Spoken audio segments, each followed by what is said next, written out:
এইটো দল হিচাপে নহয়, পৃথিৱীৰ য'তেই সাম্প্ৰদায়িক বিগ বাস্পৰ ৰাজনীতি হয়, মানৱতাৰ য'ত ভূস্খলন হয়, এইটো অতিকে গৰিহণাৰ যোগ্য আৰু অতি নিন্দনীয়।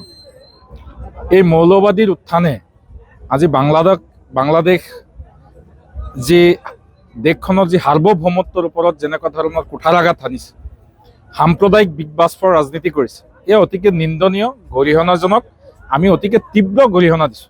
আৰু তেওঁলোকে যেনেকৈ ভাৰতবৰ্ষৰ ওপৰত যেনেকুৱা ধৰণৰ কটু বাক্য তেওঁলোকে কৈ আছে, কেইজনমান নেতাই আমি চাই আছোঁ ছ'চিয়েল মিডিয়াত, নিউজত, তেওঁলোকে নাজানে যে তেওঁলোকৰ ওজন কিমান, আৰু ওজন নজনাৰ কাৰণে উৰি আছে। ভাৰতবৰ্ষই অকল ভিছা বন্ধ কৰোঁতেই তেওঁলোকৰ এতিয়া হাঁহ নচৰা অৱস্থা হৈছে। গতিকে সীমাৰ মাজত থাকি প্ৰতিটো জাতি জনগোষ্ঠীৰ সমন্বয় বৃদ্ধি কৰি যদি চলে তেতিয়া ভাল কথা, আৰু যদি নচলে তেতিয়াতো নিজৰ নিজৰ লাইনত আমি আগবাঢ়ি যাব লাগিব। আৰু এয়া অতিকে দুৰ্ভাগ্যজনক কথা। ভাৰতবৰ্ষ বাংলাদেশ এই যিটো বন্ধুত্বপূৰ্ণ সম্পৰ্ক, সেই সম্পৰ্কৰ মাজত যেনেকুৱা ধৰণৰ কৰ্মকাণ্ডই এতিয়া আঘাত সানিছে, এয়া অতিকে দুৰ্ভাগ্যজনক কথা।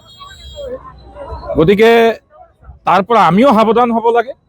আমি উগ্ৰ সাম্প্ৰদায়িকতাবাদ কেতিয়াও সমৰ্থন নকৰোঁ, ধৰ্মীয় মৌলবাদ আমি কেতিয়াও সমৰ্থন নকৰোঁ। পৃথিৱীৰ যিখন দেশতে ধৰ্মীয় উন্মাদনাৰ সৃষ্টি হৈছে, সেই দেশখন বৰবাদ হৈছে।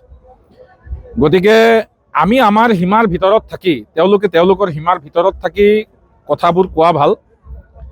আৰু এই ক্ষেত্ৰত ভাৰত চৰকাৰে ইতিমধ্যে, আপোনালোকে দেখিছে, ইতিমধ্যে তেওঁলোকৰ ভাৰত চৰকাৰৰ যেনেকৈ হাই কমিশ্যনৰ ওপৰত বাৰ বাৰ আঘাত সানিছে। গতিকে তাৰ কাৰণে আমি সকীয়াই দিছোঁ।